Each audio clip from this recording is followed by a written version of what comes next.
Hello and welcome. I'm James Ezimoha and you're watching A News. First, the headlines. Iran and Oman discuss plans for a temporary shipping corridor in the Strait of Hormuz after top-level talks. The latest stage of Trump's immigration crackdown as the U.S. suspends visa appointments at its embassies around the world. And a major shift in Syria as the Kurdish-led SDF announces it is dissolving operations and integrating with government forces.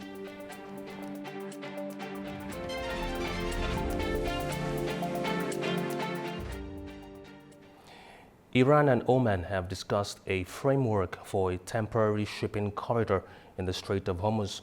The talks follow a visit to Tehran by Oman's foreign minister.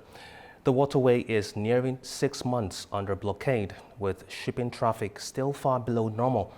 Many operators remain reluctant to use the strait because of the risk of attack and Iran's threat to seize blacklisted vessels. Turaj Shivelilu has more. Iran's foreign ministry says Iran and Oman have agreed on implementing a joint project on a maritime corridor and to demine the waterway that links the Persian Gulf and the Gulf of Oman, namely the Strait of Hormuz. The agreement came after Iranian Foreign Minister Abbas Araghchi and his Omani counterpart Badr al-Busaidi met in Tehran on Tuesday. According to a ministry statement, they discussed a phased framework that included establishing a temporary joint shipping corridor. The statement added that technical consultations will continue to decide on a permanent route, the future administration of the strait, and a mechanism for exchanging information, traffic management, and providing navigation services at the narrow waterway. Araghchi said that Iran's commitment to peace and stability is matched by a steadfast diplomacy with its neighbors. He made the comment on X after his meeting with Oman's foreign minister and a phone call with Pakistani Army Chief Asim Munir following his visit to Tehran on Monday. He also held a separate phone call with Qatar's foreign minister Mohammed Al Thani, which according to official sources focused on the latest regional developments and joint efforts to establish peace and security in the region. The diplomatic encounters in Tehran early this week were hit by Washington's announcement of increased sanctions. Foreign Ministry spokesman Ismail Baqai slammed this move in a post on X, branding the U.S. economic war against Iran as an attack on the national sovereignty of all countries and an assault on the right of all nations to self-determination. Turaj Shivelilu from Tehran for A News. Now, the U.S. is escalating its economic war on Iran, but has not said who new sanctions would target and how. Washington is expanding economic pressure on Tehran, announcing new sanctions and warning countries and companies that continue doing business with Iran they could face penalties. Britain backs the U.S. approach, while Qatar says it will only support internationally approved sanctions. Alongside Pakistan, Doha is calling for diplomacy as the only way to resolve the crisis. Qatari Foreign Ministry spokesperson Majid Al-Ansari says further escalation would harm the entire region and urged a return to negotiations. Regardless of whether new sanctions are imposed or the previous situation persists, what matters to the state of Qatar is the resumption of shipping in the Strait of Hormuz. This requires a diplomatic solution that yields a positive outcome. Qatar says contacts with both Washington and Tehran are continuing as mediators work to bring the two sides back to talks. US officials say no new military strikes against Iran are expected in the near term, with the focus shifting to economic and maritime pressure. Despite ongoing tensions, the United States has begun returning some diplomatic personnel to Middle Eastern missions that were reduced during the crisis. At the same time, public support for the war in the US has declined, with polling showing lower approval of the conflict and President Donald Trump ahead of November's congressional elections. Meanwhile, Iranian businesses say the impact of economic sanctions is starting to bite, along with the ongoing costs arising from the conflicts in the Gulf. U.S. sanctions are adding to the economic hardship in Iran. with shopkeepers saying the measures are making business and everyday life even harder amid the war. In Bandar Abbas, businesses say the impact is being felt through a weaker currency, higher prices, and greater pressure on livelihoods. Under any circumstances, sanctions do inflict blows. The rise in the exchange rate affects life and livelihood, but ultimately we are Iranians, and Iranians know how to bypass sanctions well. The latest restrictions, announced on Monday, could see countries trading with Iran cut off from the dollar-based financial system. The new measures come as Iran faces wider economic disruption linked to the conflict with the US and Israel, which has also severely affected shipping through the Strait of Hormuz, a crucial route for around a fifth of global oil and liquefied natural gas shipments. In the way that we are under pressure, we are 100% distressed. The youth have many grievances against the officials who, really, in my opinion, they are traitors. Why? Because they truly do not attend to the people's suffering. General inflation stands at around 69% according to reports, with price tags on some imported foods seeing triple-digit annual cost spikes. The Iranian rial has also plummeted to an all-time low. Decades of international trade restrictions, combined with domestic economic mismanagement and now fresh sanctions, are adding to the strain on businesses and households already struggling. Now, the United States and Saudi Arabia are moving ahead with a major civilian nuclear energy agreement reached last month.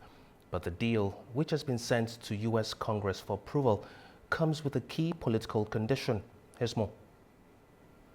A major US-Saudi nuclear deal is now tied to a breakthrough in relations between Saudi Arabia and Israel.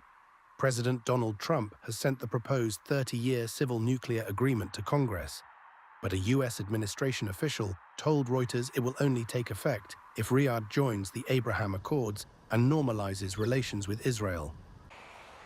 The deal, agreed in July between the two countries, would allow US companies to supply civilian nuclear technology to Saudi Arabia, including AP-1000 reactors in a project worth tens of billions of dollars. The agreement was sent to congressional leaders on Monday and is expected to reach committees on Wednesday. Then Congress will have 90 session days to consider it. Trump has repeatedly linked the nuclear pact to Saudi-Israeli normalization, a position also pursued by former President Joe Biden. Riyadh had appeared close to establishing ties with Israel in 2023, but Israel's war in Gaza changed the situation.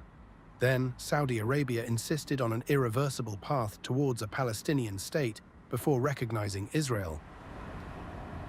The Abraham Accords, brokered by Washington, led Israel to establish diplomatic relations with the UAE, Bahrain, Morocco, and Sudan in 2020 and 2021. The nuclear project could be worth tens of billions of dollars and benefit Westinghouse, jointly owned by Canada-based Cameco and Brookfield Asset Management. The Saudi embassy in Washington has not yet commented. Now, the Kremlin has confirmed contacts were made between CIA Director Ratcliffe and Russian intelligence officials during his reported Moscow visit. However, the talks did not include President Vladimir Putin. Director of the Central Intelligence Agency of US John Ratcliffe held talks with Russian intelligence officials during a visit to Moscow on Tuesday, according to the Kremlin, in a rare high-level contact between the two sides. Kremlin spokesman Dmitry Peskov confirmed the contacts but said Ratcliffe did not meet Russian President Vladimir Putin. I can only tell you that there were contacts between the special services.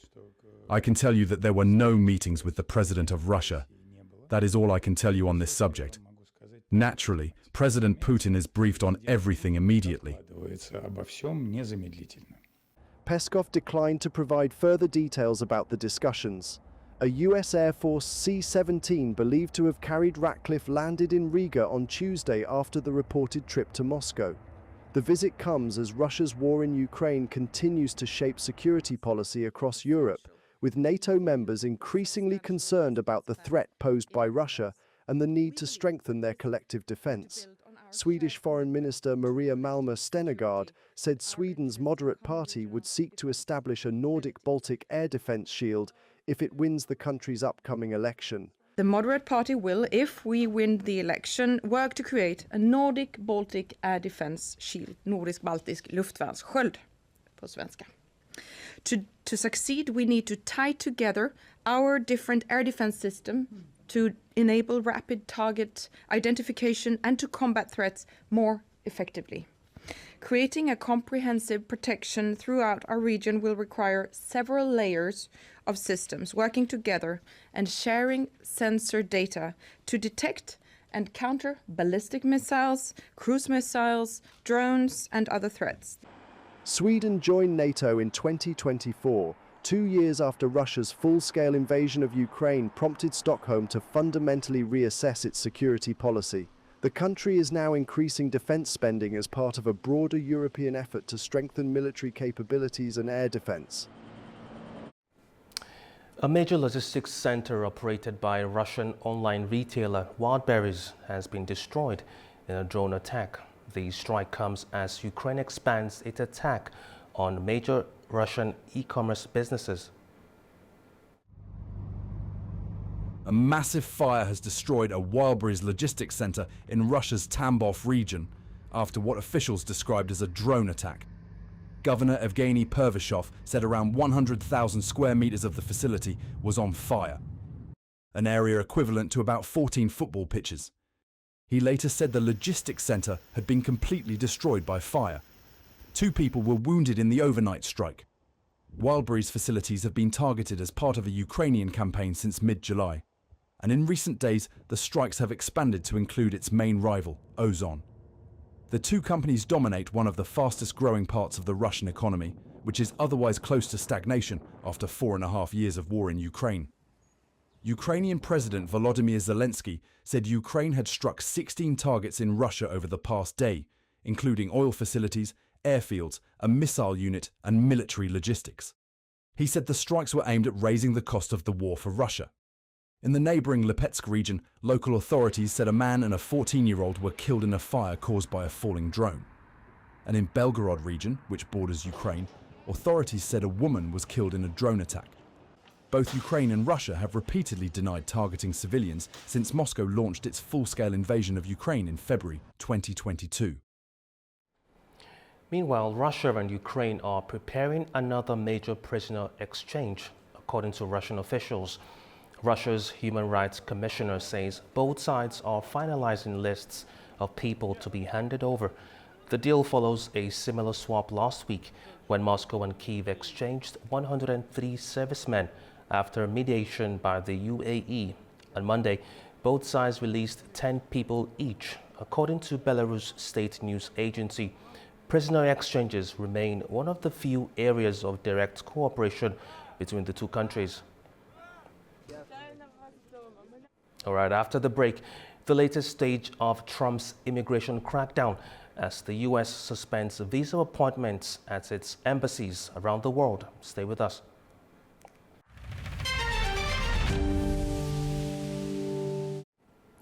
Welcome back. You're still watching A News. Now, Meta has reached a multi-billion-dollar settlement with 29 U.S. states over alleged failings in child protection.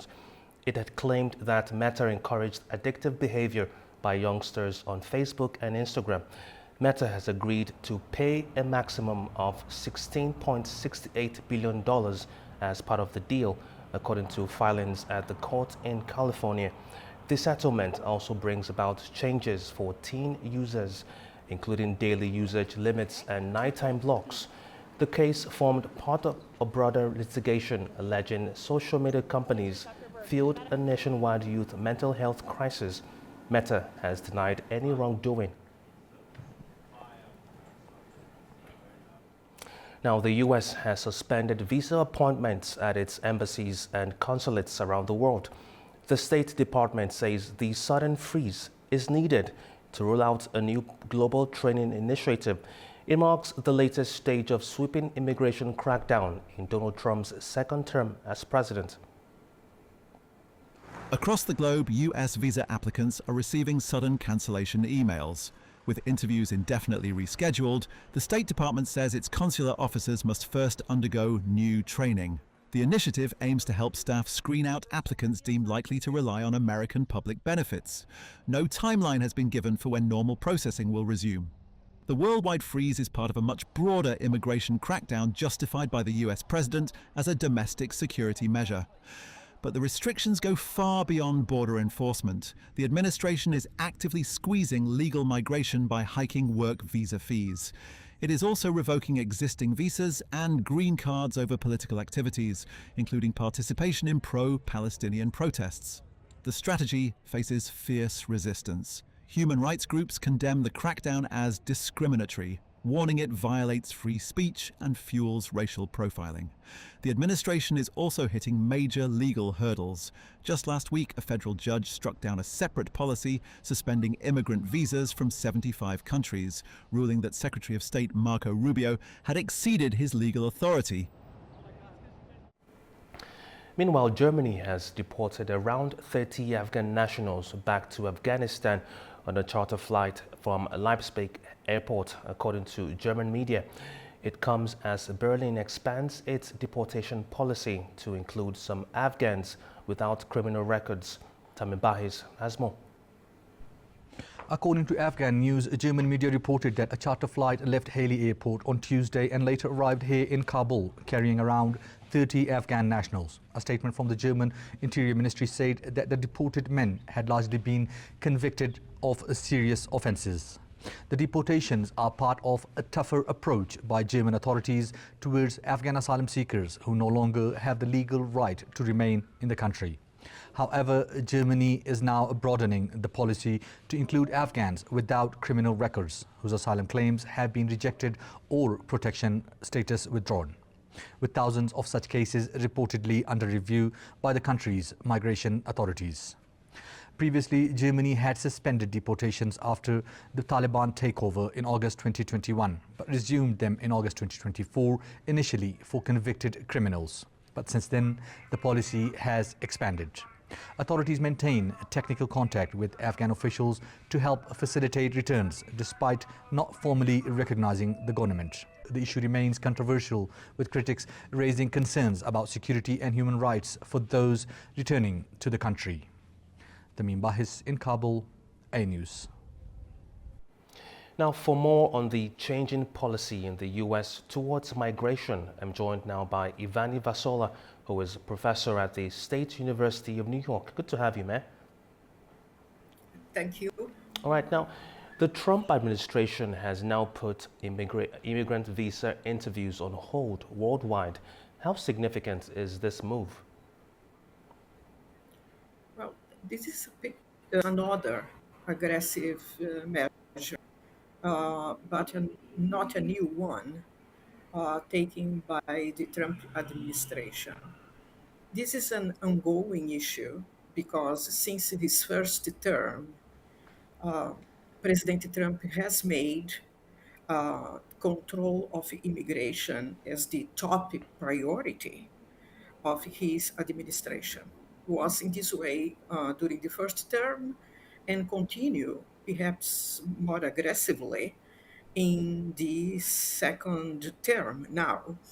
And again, all these immigration measures, I would say all, taken by the Trump administration are through what is called here in the United States is orders. In other words, without consultation, without authorization of the Congress of the United States. As a result, these executive orders, in a way or another, they end up in the justice and they are challenged in the justice. Not too long ago, a federal judge canceled a previous executive order, the one that suspend visas for applicants belonging to different countries, about 75 countries. That order was suspended by the Justice of the United States. And almost immediately, Um, the president, the executive branch, comes with this new order, and the allegation is that because the executive order does not mention at any moment the government will cancel the visa for immigrants, simply that is pending for a while, under the argument that the staff in the U.S. consulates around the world, they need some type of training. Now, speaking about the court order that you just mentioned, how much tension is there now between Trump's immigration policy and the courts? Well, there is a tension, because in many cases, not in all cases, obviously, but in many cases, the justices, federal justices, including the Supreme Court of the United States, can rule and have ruled against some of these executive orders from President Trump. And what is said here for those who specialize in immigration law and immigration policy is that the United States as a country needs urgently new immigration laws exactly to regulate the immigration process in United States, being tourist visas, being immigration visas, working visas, and also the very serious problem of the asylum requests. Now, Trump came into office promising much tighter immigration controls. Are we now seeing that policy reach the legal immigration system as well? There have been, as your report mentioned, that have been cases of people in the United States that are in the country legally, but that have been caught in the series of operations conducted by the immigration police of United States that goes by the ICE, right? And in these operations that take place every day, essentially in different places of the United States, different cities, hundreds of people have been arrested, and among them some that who are living legally in the United States. Now, Professor, the U.S. still relies on immigrants across major parts of its economy. Could this approach eventually create problems for American employers? This is also something that economists, particularly here in the United States, are warning, are putting some views in a sense that because the economy of the United States in part relies on immigrants in several sectors. The most important of them, perhaps, or there are two that are most important, relying on immigrants. The construction, building houses, for example, and the other one is agriculture. So the warning of American economists is that deporting thousands of immigrants, the economic sectors are going to suffer. Immigrants are also important in the as a domestic workers. They work as a caregivers. They work as cleaners in houses, in offices.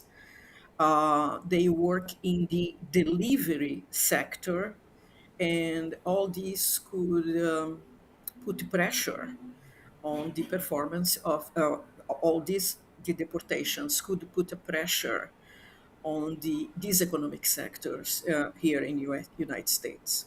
Now, America has spent decades attracting people from around the world.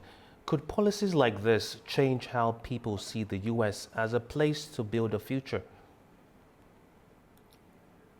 Certainly, at least at this moment, there has been people who, because of the situation, is opting for other countries if their decision is to establish residence abroad instead of looking for the United States. We have information about groups from Latin America, from Africa, from Asia, looking for other countries to work and take their families, like Canada, several countries in Europe, and Australia. Thank you. That was Ivani Vasola, professor at the State University of New York. Join us from New York, US. Thank you for your time, Mary. Thank you for inviting me. Now, Canada is responding to new U.S. tariffs with its own trade measures targeting hundreds of American products. Ottawa says the move is aimed at protecting Canadian businesses and workers while launching billions of dollars in support for affected industries. Canada has announced retaliatory tariffs on more than 700 US products worth 27.6 billion Canadian dollars, or around 20 billion US dollars. The measures will take effect on September 8th and match the value of the latest US tariffs on Canadian goods, according to the Canadian government. Today I'm announcing that Canada will match the United States tariffs dollar for dollar, rate for rate.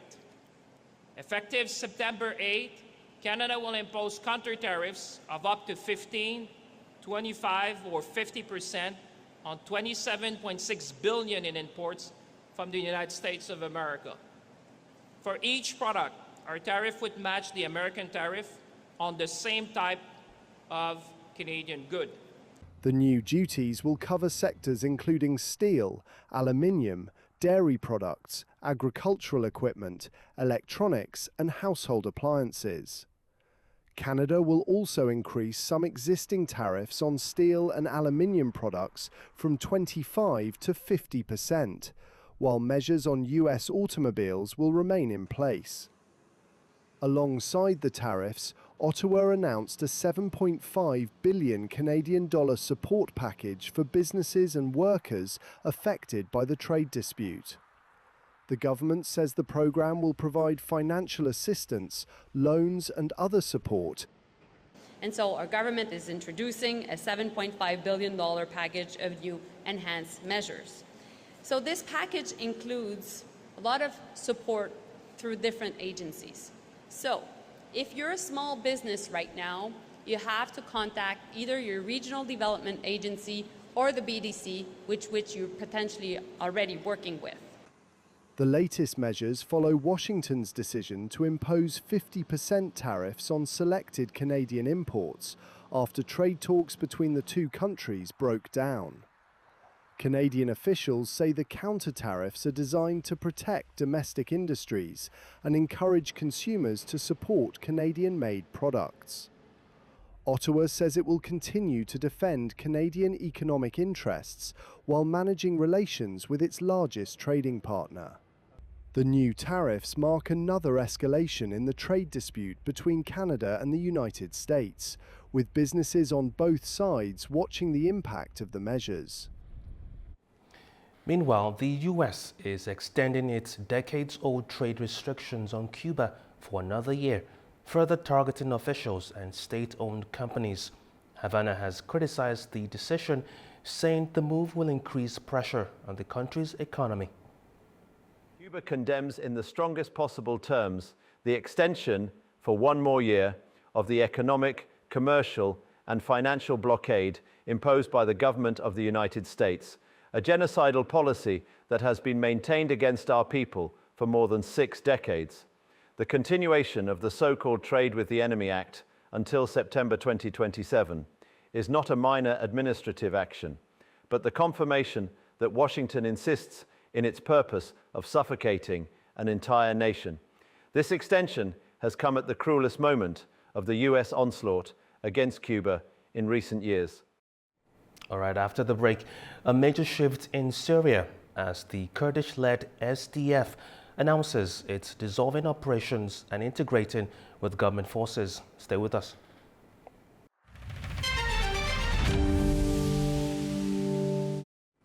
Welcome back. Now, a major shift is underway in Syria's security landscape.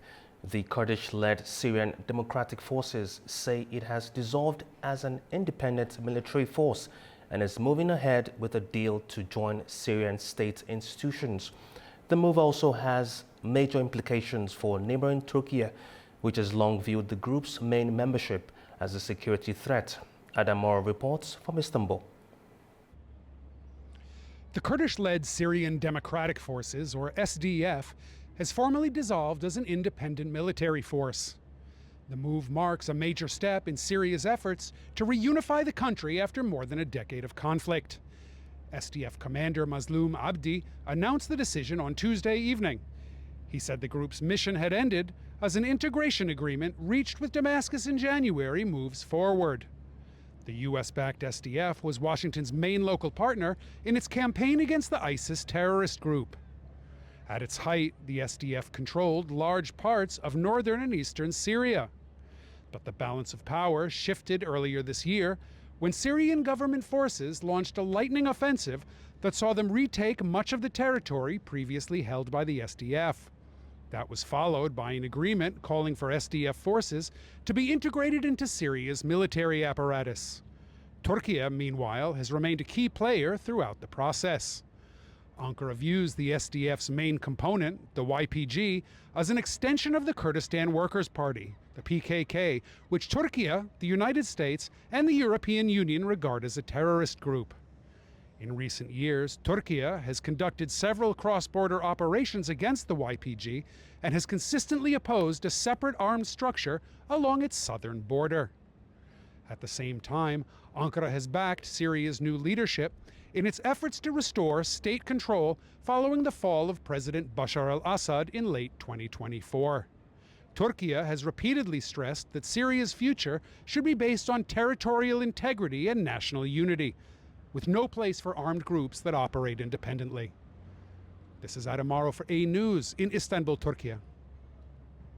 Now, as Damascus works to bring the country back under one military command, the move could reshape relations between Syria's government, Kurdish communities, Turkey, and the United States. Kurds in the Syrian city of Qamishli have welcomed the dissolution of the Syrian Democratic Forces, or SDF, calling it a positive step. The Kurdish-led group announced its dissolution on Tuesday as part of a wider plan to integrate its fighters into Syria's state military.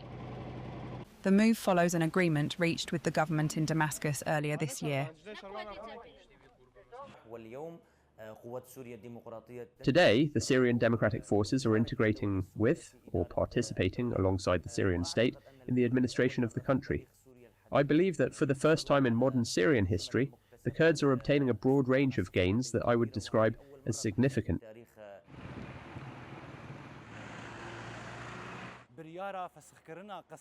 I believe that the decision to dissolve the SDF, or for the SDF to join the Syrian army, is a positive step.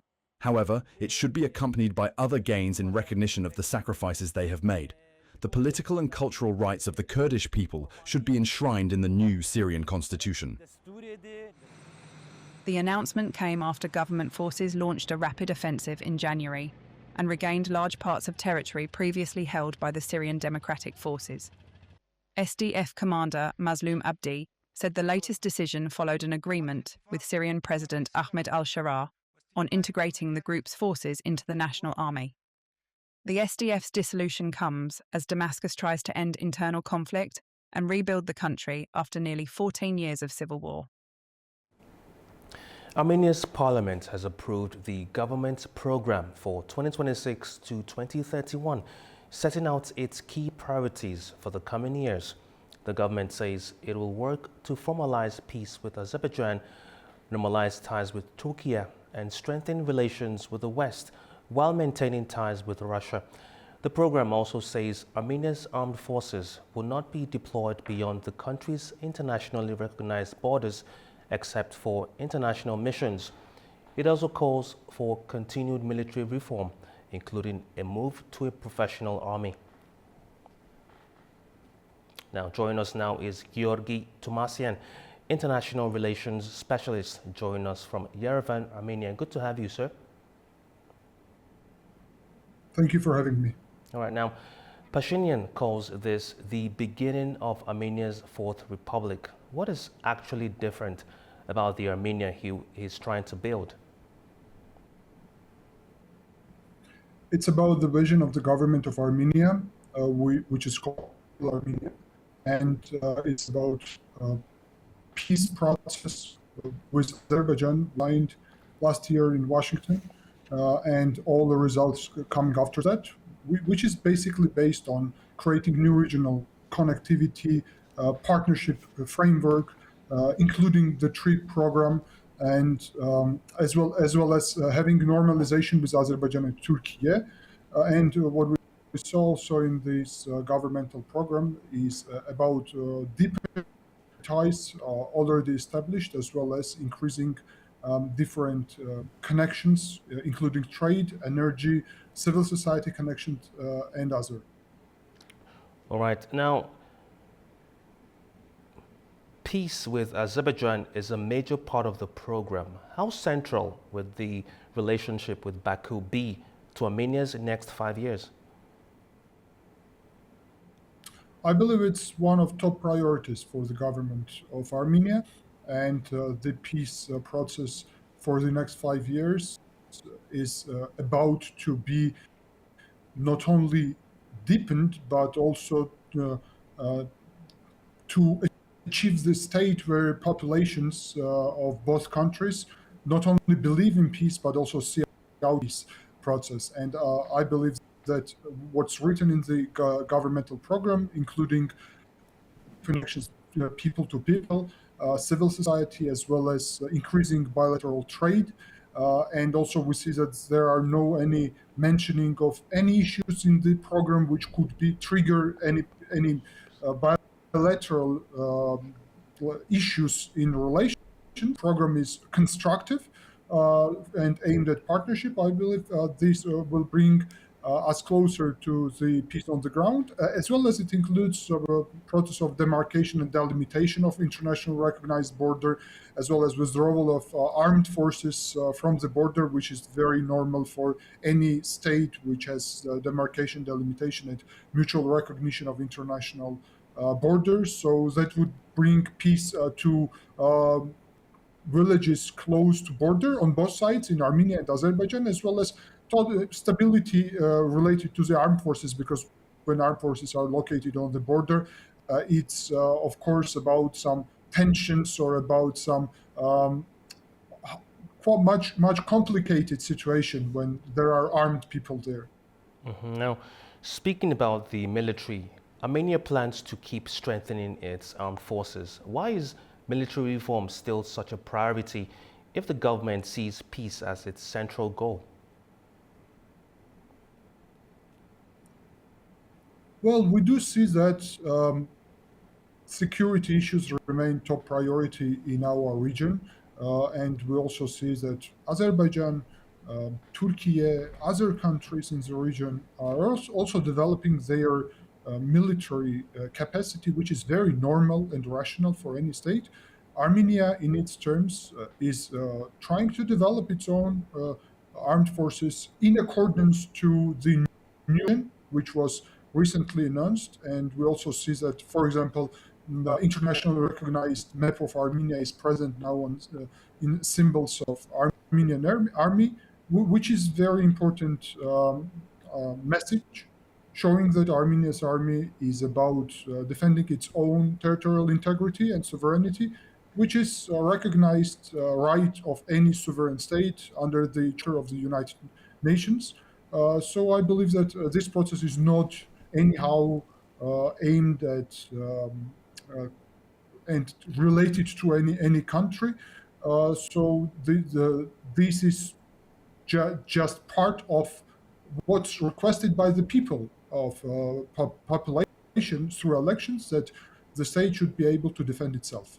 Mm-hmm. All right, now, Armenia also wants deeper ties with the West while developing its relationship with Russia. How difficult will that balance be? Well, it's quite difficult. As we see in case of Azerbaijan, for example, it's possible. In case of Turkey, it's possible. And I believe that Armenia has the opportunity to do same, to balance, to ultimately bring outcomes and benefits to the population. Well, when we see the foreign policy of Azerbaijan, which was quite successful in terms of bringing benefits to the population in relations with neighboring countries as well as international players. It's clear observation that balance is quite rational in our region and in current international situation. So Armenia has also this balanced stance in policy, and I often say that today Yerevan and Baku have quite close logic of international engagement, which is quite positive. Now, Pashinyan wants a new constitution and says it should not refer to the 1990 Declaration of Independence. How politically difficult could that debate become? Well, it's quite difficult taking into consideration the limitations of mandates of the ruling party in the parliament. But major thing is about the stance of the ruling party relating to adopting new constitution, is about public support to that idea, to that agenda. And I believe that we are creating that public support, which is very important, and new constitution is quite essential for Armenia, and removing any obstacles related to fostering any misunderstanding in bilateral relations with Azerbaijan, I believe it should be our priority. Now, normalizing relations with Turkey is also part of the plan. How important is that relationship to Armenia's wider regional strategy? Well, I would say that normalization and development of relations with Turkey is crucial for Armenia, especially when we speak about the TRIP process and project, when we speak about the wider Middle Corridor program, connectivity of Eurasia. Turkey is rising regional and power, which has a huge influence in different parts of the world, and also is leading power of organization of Turkic states. So in that term, normalization of relations with Turkey is really important for Armenia, as well as in terms of logistics, because Turkey is major logistical hub connecting possibly Armenia to Europe. Armenia's government's program for next 5 years includes the opening of at least 2 border checkpoints with Turkey. I believe that opening them would also really support a real normalization, which is there, and we will reach at some point establishing diplomatic relations between Armenia and Turkey. Mm-hmm. Now, as part of the plan, the government is also targeting 6% average annual growth and 125,000 new jobs. Are those realistic targets based on the current economic trajectory? Well, they are realistic, but one major threat is related to the Russia's economic sanctions, I would say, or limitations against Armenia, using economy as a hybrid warfare. In that, of course, challenges are possible, but we see that Armenia is aimed at diversification of its economy, supply routes, and in these terms, what we see, for example, supply from Azerbaijan of oil products and so on. Also through Azerbaijan, from Kazakhstan, for example, some other wheat and other products of strategic importance is a great way to create this diversification, which would eventually support this 6% growth. I believe it also includes the logic of starting implementation of TRIP project, which is planned for the end of this year or beginning of next year, according to the United States officials. So, of course, three project investments, and we also already know that Washington has deployed hundreds of millions of dollars for this, will trigger more investments to Armenia and will support this economic growth, including some AI investments and other. Armenia and also Azerbaijan have signed, as our public, Thank you. like it's publicly known, that signed partnership in AI direction. Thank you. That was Georgi Tumasyan, International Relations Specialist, joining us from Yerevan, Armenia. Thank you for your time, sir. Thank you. Now, Kazakhstan says it's considering the Baku-Supsa pipeline as a possible alternative route for oil exports. The country's energy minister says over 3 million tons of oil production capacity has been lost because of the ongoing attacks. Farza Kalmoziner has more. The Baku-Supsa pipeline is vital for Kazakhstan as an alternative route for its oil exports. That's according to Energy Minister Irlana Kunjenev speaking at a briefing following a government meeting. Kunjenev said there have been no direct talks with Azerbaijan on the route so far, while some groundwork has already been done. Kazakhstan first needs to determine its own position on the issue. He said Kazakhstan has lost around 3.5 million tons of oil production due to attacks on the Caspian Pipeline Consortium, the CPC. Those volumes could have been redirected through the port of Aktau and then transported via the Baku-Supsa pipeline. The pipeline has an annual capacity of around 5 million tons. It could also have carried oil from fields where production was temporarily halted or reduced because of export constraints. Kazakhstan already exports oil through Azerbaijan using the Baku-Tbilisi-Ceyhan pipeline with around 1.2 million tons transported annually. And Azerbaijan has expressed its readiness to increase that volume to 2.2 million tons a year.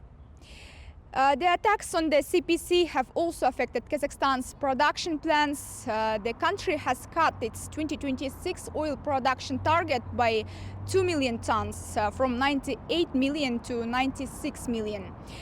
In July alone, the consortium was hit by at least 4 drone attacks. Kazakhstan had initially planned to maintain last year's production level of around 99.5 million tons and move closer to the 100 million ton mark. But the disruptions have forced the country to revise that target. Fariza Kalimurzina, Almaty, A News. Right, that's the news for this hour. Thank you for watching. Stay tuned to A News.